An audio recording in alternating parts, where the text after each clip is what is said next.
Comentábamos hace un ratito el Registro Nacional de Violadores. La LUC creó este registro que también incluye a violadores y a abusadores sexuales. Es un viejo planteo del propio presidente ahora cuando era legislador. Sí, claro. Sí. Como 3 veces lo planteó. Sí, en sus diferentes legislaturas como legislador lo presentaba y bueno, fracasaba, quedaba en un cajón. Bueno, finalmente ahora está en la LUC, se aprobó, se acaba de reglamentar por parte del Poder Ejecutivo a finales de septiembre.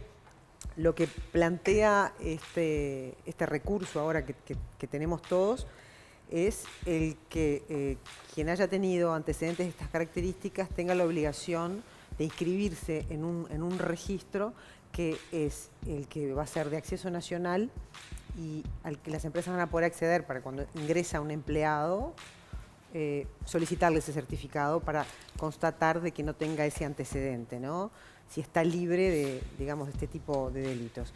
La persona que esté registrada estará imposibilitado de ejercer actividades vinculadas, por ejemplo, a la atención sanitaria, todo lo que tiene que ver con la salud, a la docencia, a lo académico, que impliquen especialmente contacto con menores de edad, ¿no? Así que, como decíamos, el Ejecutivo ya lo tiene reglamentado. Una de las preguntas que uno se hace, bueno, ¿ya habrá algún nombre en ese registro? Recién decía Magdalena, en Canal 5 ya están solicitando los nuevos ingresos, ese certificado, ¿no? Exactamente, como uno de los pedidos de un área de recursos humanos cuando uno ingresa a un trabajo nuevo, ¿no? El carnet de salud, el registro de buena conducta, también se está solicitando ahora la comprobación de no pertenecer a este registro de violadores a los funcionarios que están renovando contrato con la nueva administración o a aquellos que ingresan. Así que me parece un dato bien interesante. Consultamos al Ministerio del Interior si ya había alguien en ese registro y están procesando la información para entregárnosla. Si en el correo del programa está, se los vamos por supuesto a comunicar. Vamos a integrar a la mesa al director de la Asociación Latinoamericana de Psicología Forense, Gustavo Álvarez. Gracias por acompañarnos. Buenos días, ¿cómo le va? Y antes de bucear un poco por la realidad nacional, vamos a mirar un poco cómo está el mundo, ¿no? ¿Qué legislación tienen al respecto, si es que la tienen? Sí, así es. Nos parece bien importante ver qué pasa con otros países, cómo toman este tema y cómo castigan este tema. Respecto a los castigos por violación en el mundo, la pena máxima es como un denominador, por ejemplo, en Asia y en África, y la cadena perpetua varía según el país y según la región. En todos los países modernos se considera un delito grave contra la libertad sexual con diferentes tipificaciones. Así que preparamos algunas placas para mostrar algunos de estos casos. Por supuesto que cada país tiene su legislación distinta y algunas que son bien particulares, pero elegimos algunas para compartir con todos ustedes. Bangladesh, por ejemplo, tenemos por allí. En Bangladesh las autoridades dieron un severo paso para castigar estos crímenes, introducir la pena de muerte para todos los casos de violación. Esta ley entró en vigor en Bangladesh este martes, es bien nuevito. Este martes comenzó a regir esto y al menos 975 mujeres fueron violadas en Bangladesh entre enero y septiembre de este año. Las cifras son realmente alarmantes. En Pakistán, ahorcamiento público de violadores y asesinos de niños. Bueno, una medida bastante particular que en estos hemisferios nos parecería bastante extraño. Después en Rusia, de 3 a 30 años de prisión por violación y también, depende del caso, se puede llevar a la castración química de abusadores de menores. En México, por ejemplo, también de 8 a 14 años de prisión. Y en la Argentina, más cerquita, los violadores de menores pueden pagar hasta 20 años de prisión y cuando se presenta más de un abuso perpetrado por el mismo individuo se puede contemplar la cadena perpetua e incluso la castración química para abolir el deseo sexual. Ahí tiene otra parte, ¿no? La castración química es la otra parte. Es otra de las partes, claro. Hay muchos países que tienen varias, ¿no? Dependiendo si es un menor, las condiciones, si sos familiar, como que tienen atenuantes para justamente aplicar esto. Y vos tenías un dato de Estados Unidos. Sí, en Estados Unidos depende del estado, pero vos cuando te mudás, por ejemplo, a un barrio, te muestran en un planito en donde viven personas que son convictas por delitos de violación, ¿no? ¿En todos los estados es así? No, depende del estado. Y otra cosa interesante es que creo que todos sabemos qué pasa cuando llega una persona que es procesada por violación a las cárceles, ¿no? O sea, es una pena extra, ¿no? Es una pena extra. Así Bueno, hay que ver, acá en el Uruguay, recuerdo Larrañaga en su momento había planteado insistentemente la posibilidad de la cadena perpetua, ¿no? Para los violadores y los abusadores. Delitos más graves. Para delitos más graves, pero bueno, por ahora el Uruguay no tiene esa herramienta. Y es algo muy polémico y que cada vez que se plantea la sociedad se divide en dos. en mitades, ¿no? Y la Unos que justicia sí, se otros que divide en no. dos también. Porque claramente también es una herramienta que puede conllevar un fallo injusto. En el mundo hay casos de personas que han sido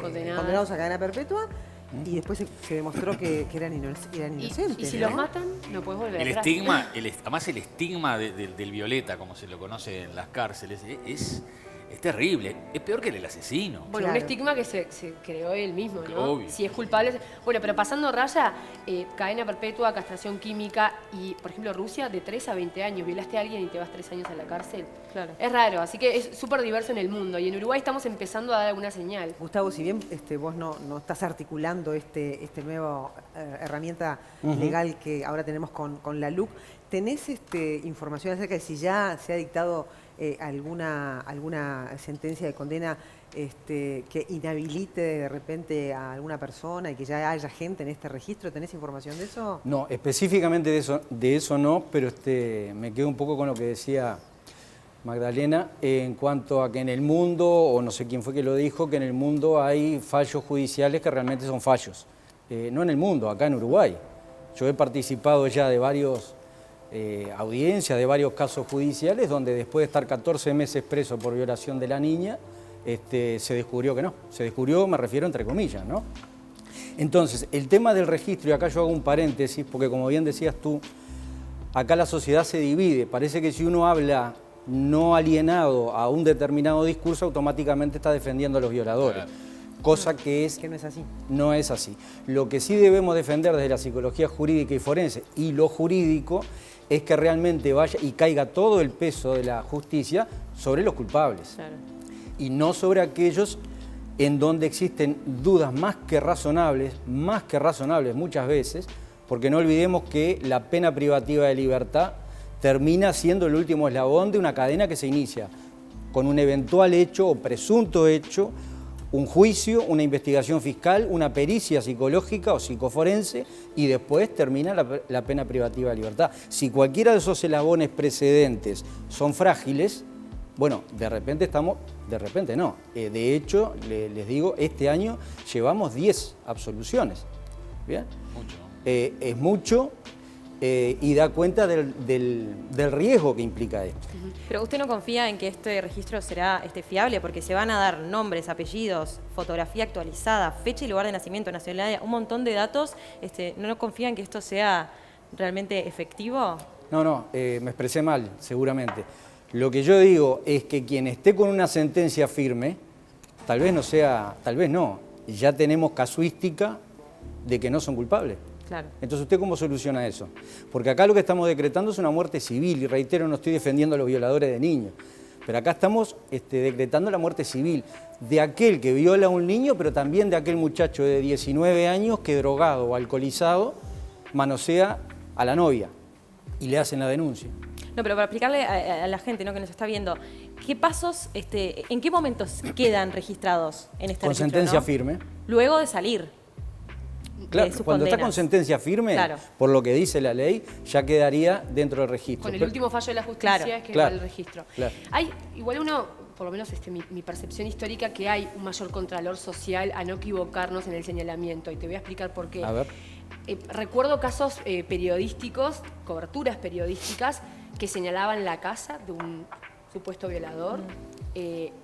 Que los vecinos incendiaron esa casa, no sé si ustedes Exactamente. recuerdan, no me acuerdo qué barrio era, Exactamente. incendiaron la casa y después la justicia y las pericias dieron cuenta que en realidad esa violación no se había consumado, que era otra cuestión que tenía esa niñita y ese familiar que había sido acusado, bueno, hizo juicio para todos lados, porque justamente se había dado una noticia falsa. ¿No hay un mayor contralor social en ese sentido, desde los medios de comunicación, desde la justicia, desde la policía también en el señalamiento de estas casas? A ver, yo creo que es una herramienta tremendamente peligrosa. A ver, sintéticamente, la justicia o la legislación, las leyes están para normatizar la conducta humana. Y la psicología es la experta en conducta humana. Entonces, si seguimos trabajando en paralelo, sin puntos de contacto entre alguien que quiere normatizar algo que no conoce y la psicología que no interactúa con ese alguien y que no nos vienen a buscar, entonces podemos cometer errores. acá uno de los argumentos fundamentales, y no estoy en desacuerdo con el registro, que quede claro, sino cómo se conforma y quiénes van y en qué momento. Acá se dice la reiteración o la reincidencia, como que el abusador sexual es altamente reincidencia, por arriba del 76% o a veces más. Sí y no. El abusador sexual, que es una conducta jurídica dañina, lesiva, altamente lesiva, lo genera una subjetividad, un alguien. Y ahí usted tiene desde una psicopatía que tiene más del 76% de reincidencia, o tiene alguien con una estructura neurótica de personalidad, con una compulsión, una pedofilia, una compulsión con la cual trata de controlar. Usted me dirá, ¿las dos cosas son iguales? No. Desde lo jurídico sí, y ahí es el punto. Desde lo jurídico sí. Entonces yo le voy a decretar la muerte civil a alguien con bajísima reincidencia y a otro con una altísima reincidencia. Entonces, yo creo que en este foco está perfecto. Ahí va, entonces desde la psicología forense lo adecuado sería que haya un engranaje y una comunicación para articular políticas, una asesoría, digamos, un brazo asesor en materia de las decisiones que se van a tomar y de quiénes en definitiva van a estar integrando ese registro. Usted está diciendo que no por el haber cometido un acto de pedofilia necesariamente tiene que estar integrado en este registro. El delito de abuso sexual va desde la violación hasta el tocamiento de un niño. Todas son deleznables las conductas. Lo que yo estoy haciendo hincapié en que si no tenemos mucho cuidado con los eslabones previos a decretar que alguien es abusador, le estamos decretando la muerte civil a alguien que de repente dentro de 2 años o 3 años nos damos cuenta que no. Igualmente se trata de ámbitos de la salud o ámbitos de educación o niños, o sea, no es en todos los tipos de trabajo. Claramente alguien que yo, madre, no soy madre, pero como madre no quisiera que con mi hijo trabaje nadie que tenga ningún tipo de acusación de ninguna escala. Bueno, acusación no. Bueno, condena, judicial. Fallo judicial. Claro. Pero me estaban comentando ustedes de acá que ya se está utilizando o se está pidiendo en una cuestión que no tiene nada que ver con la salud ni con la educación. Entonces, este registro se va a utilizar seguramente en otros ámbitos, porque la ley mismo lo dice. No es prohibitivo en otros ámbitos, pero sí te lo solicitan en el registro. Claro. Y ello puede llegar a tus empleadores a que decían no tomarte. Hay un punto que me parece interesante y me gustaría como psicólogo forense consultarte. Dice, una vez que la sentencia condenatoria se encuentre firme, el juez ordenará de oficio realizar el examen para lograr la identificación genética de la persona, que se incluirá en el Registro Nacional de Huellas Genéticas. ¿Para qué sirve esto? Sí, sirve. Sirve porque cuando usted releva un escenario de crimen, por ejemplo, es fundamental, si hay rastros biológicos, es fundamental tener un banco de datos, que ya está, ¿no? De recluso, creo que está desde el 2014, no recuerdo bien. Expliquémoslo, ¿es hereditario? ¿Puede...? No, lo que usted, para lo que está el banco genético es para ver si en un escenario de crimen quedó semen, por ejemplo, usted claramente puede ir a identificar de quién es ese semen. ¿Está? Pero la casuística... No es para seguir el registro ni el tipo de comportamiento genético ni nada. No, es no, simplemente porque no hay. por el hecho puntual. Claro, Es para efectos cotejar, investigativos. ¿no? Para cotejar, con esa muestra se coteja a ver si ya esa persona tiene antecedentes, si todo lo demás ya está registrado. Pero te lo preguntaba porque hay una cierta, capaz que es una falsa idea social o cultural de que es algo que está en la genética, que es algo que puede llegar a ser hereditario familiarmente, esa tendencia al abuso a menores, a la pedofilia. ¿Eso es así? ¿Está comprobado? No, para nada. Más le digo, no existe el perfil del abusador. Es una verdad a medias. No existe el perfil, pero usted por el análisis de la conducta emitida o que le imputan, usted puede detectar determinados rasgos de personalidad del ofensor. ¿Qué me refiero? No tiene las mismas características de personalidad alguien que está más, reitero, y disculpen la insistencia porque después es bastante complejo. Cada uno escucha lo que quiere o lo que puede, ¿no? Le decía, no es lo mismo la estructura de personalidad eventual de alguien que toca a un niño, que se enamora de un niño, que parezca muy bizarro esto, a otro que rapta, tortura, viola y mata a un niño. No es lo mismo. No tiene la misma estructura de personalidad. ¿Ah? Entonces, no existe perfil, sí o ni, diría yo. Es ahí. Entonces, son distintas categorías en términos de registro. Justamente. Y eso es lo que hay que valorar. Justamente. La subjetividad del acto o del delito es lo que hay que valorar. Gustavo, ¿los niños mienten? Qué pregunta. Me vine preparado, debo confesarlo, porque, bueno, y está muy en cuenta esto que usted pregunta. ¿Por qué? Porque primero desde una postura simplista, si los niños no mienten en los casos de abuso sexual, no le paguemos fiscales ni jueces, le preguntamos al niño y lo mandamos preso al individuo, que es lo más caricaturesco que yo podría responder. Después, el discurso técnico es el discurso técnico, y el discurso técnico científico de la Academia en Psicología Forense indica los popes de Psicología Forense, Enrique Echeburúa, Faller, Finkel, Hormaya, que los niños distorsionan, mienten o le implantan memorias entre el 5 y el 37%. Cuando sube eso exponencialmente, la media es entre un 5 y un 10. Cuando sube eso exponencialmente en divorcios o separaciones conflictivas y confrontativas. Ahí Echeburúa, por ejemplo, dice el 37%, Manzanero dice el 43%. ¿Bien? Pero depende de la edad también, ¿no? del niño, ¿no? Depende de la edad en la permeabilidad que tiene a la sugestión y a la implantación de memoria. Hay estudios longitudinales. A ver, todo esto que yo digo no son opiniones, claro. Son constataciones científicas, ¿no? Gustavo, y allí también juegan los estudios de la conducta, ¿no?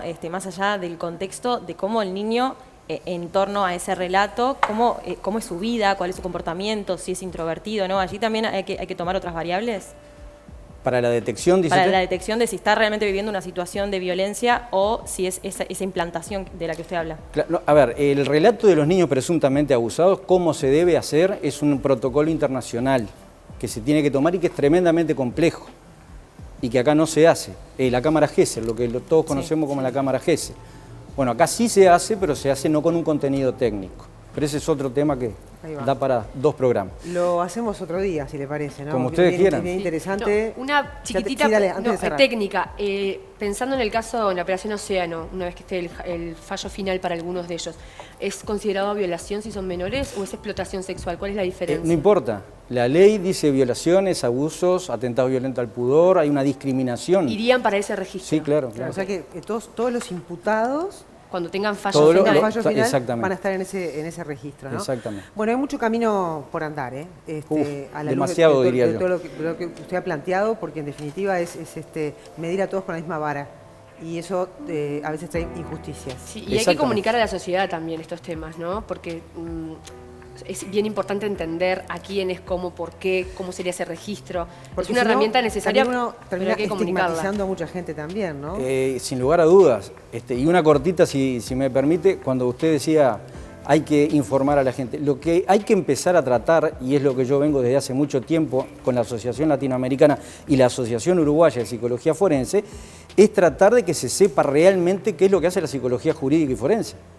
¿Qué es una pericia? ¿Cómo se hace? ¿Qué es lo que tiene que tener? No cualquier informe de un psicólogo es una pericia. Y se están jugando muchas cosas bien importantes ahí, ¿no? Ahí va, Gustavo, gracias. No, gracias a ustedes. Seguramente es el camino para empezar a perfeccionar, que es una herramienta en definitiva, ¿no? Como vos lo reconocías al principio, pero claro, hay que perfeccionarla y hacerla más justa. Gracias, Gustavo.